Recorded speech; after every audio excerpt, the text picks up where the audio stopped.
What's going on, my friends? Patrick here. Today, I want to have a bit of a chat about guitar recording. More specifically, some different ways that I've found to get some really solid sounding guitar recordings at home. I think a lot of us go on a similar journey while trying to get the best sounding guitar recordings out of our home studios. Maybe you're like me in the sense that you come from a traditional electric guitar, tube amp background, that's the sound that you're most partial to, but your home studio doesn't really allow you to record live amps. In my case, I've just always lived and worked in an apartment. I have neighbors that I have to be respectful of. It's also possible that you just lack the equipment or the suitable recording environment to really capture the best recordings using your tube amp.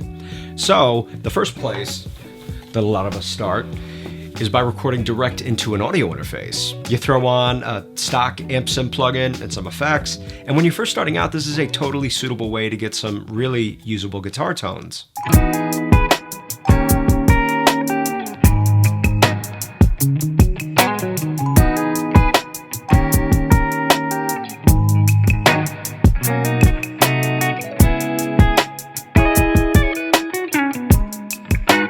But after a while, I think you really start to take notice of the difference between a DI, digitally processed guitar sound, and that tried and true guitar tone that comes from running your guitar through an amp's analog tube circuit. Take a listen.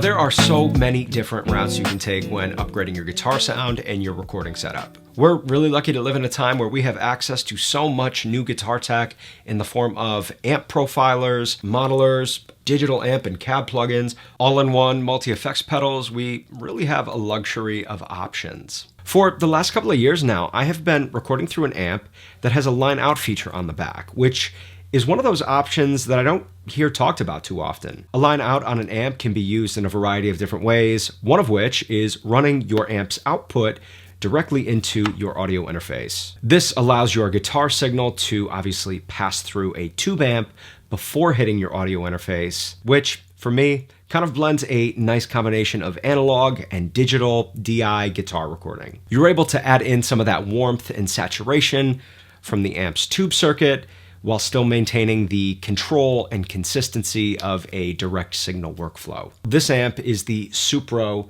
Delta King 10, a 1x10 5-watt little amp that I really dig, especially for its line out feature. Great for recording. I've been using this amp for the last couple months here in the studio, and I've really been loving the recordings that I've been getting.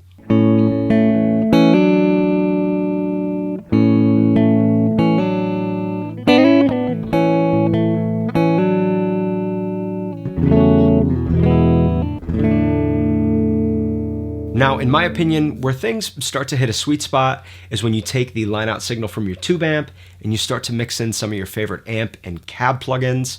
Check this out.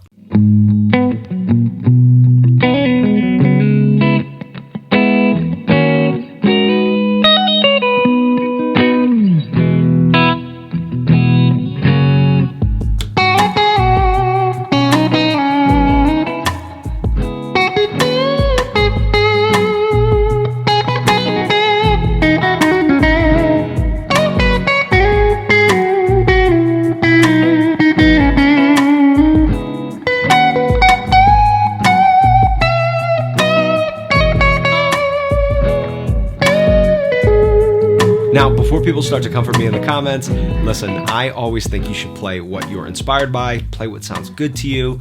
I am not one of these strictly analog or strictly digital guys. This is just a great setup that's been working for me lately, maybe it'll work for you too. If you're interested in any of the gear from this video, I will be sure to leave links in the description below for you. Those are affiliate links, but this is not a sponsored video. If you buy something using one of those links, it doesn't cost you anything extra, but it helps to support this YouTube channel. So thanks in advance. That is going to wrap up today's video, my friends. As always, it's been a pleasure getting to hang with you today. Until next time, my name's Patrick. I will catch you real soon, all right? Peace.